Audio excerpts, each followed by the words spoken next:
Hey everybody, welcome. Thanks for joining us. So today we will be talking about articulatory phonetics. This is the study of how speech sounds are produced in the vocal tract. All of our articulators in our vocal tracts must work in concert to produce just one speech sound. This is to say nothing of the complexity of these motor routines in casual speech. So, just a note, we will be focusing on the phonetics of spoken languages, and more specifically, consonant sounds in North American English in this video. So, what's the difference between consonants and vowels, you might ask? Well, basically, consonants involve some constriction of airflow, whereas vowels do not. When linguists describe consonant sounds, we use three criteria: voicing, place of articulation, and manner of articulation. Let's talk about each of these in turn. Voicing, or state of the glottis, refers to what the vocal folds are doing. When air passes through open vocal folds, we call these voiceless sounds. When air passes through vibrating vocal folds, we call these voiced sounds.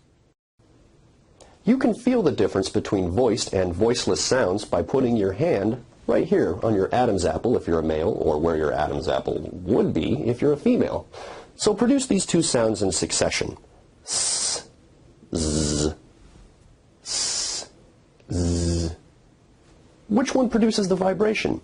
You should feel that z produces a vibration, so it's a voiced sound, whereas s does not produce the vibration, so it's a voiceless sound. Place of articulation refers to where in the vocal tract the constriction of airflow takes place. Bilabial sounds are produced with both lips, like p, b, m.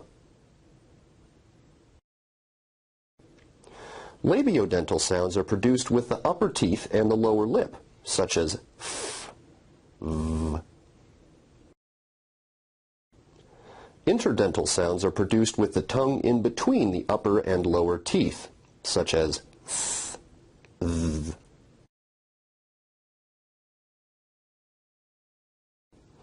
Alveolar sounds are produced with the tongue at or near the ridge right behind the upper front teeth, such as t, d, s.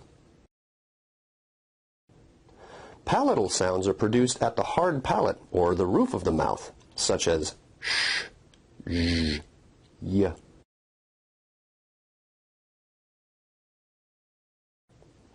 Velar sounds are produced at the velum or soft palate, such as k, g.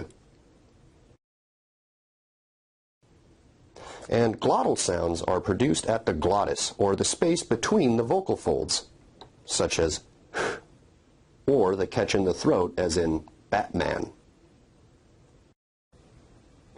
Manner of articulation refers to how the airflow is constricted in the vocal tract. Stop sounds result from a complete constriction of airflow, followed by a release of that air, such as p, t, k, b, d, g. Fricatives are sounds produced when the tongue approaches but does not make contact with a place of articulation, causing a bottleneck of the airflow. And this gives the sound a friction-like quality, such as v, f, z, sh. Affricates result from a sequence of stop plus fricative in rapid succession. So the affricate ch represents t plus sh, just as the affricate j results from d plus j. Nasal sounds are produced when the velum is lowered, allowing air to pass through the nasal cavity, such as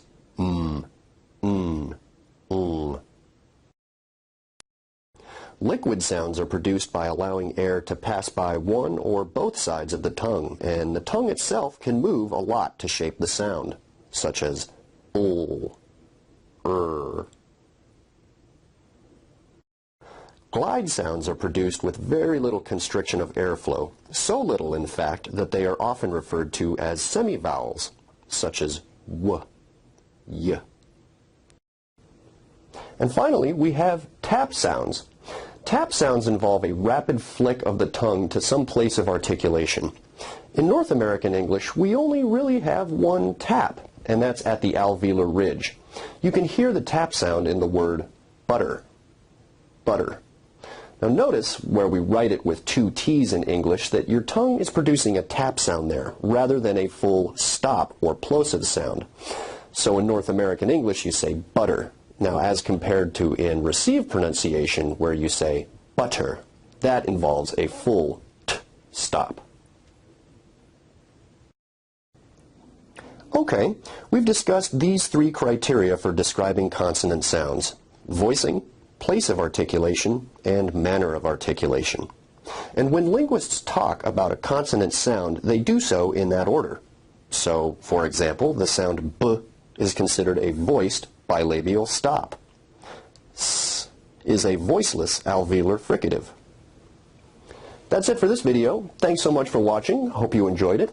So please check out our other videos, including articulatory phonetics and vowels, and also how to navigate the International Phonetic Alphabet. See you later.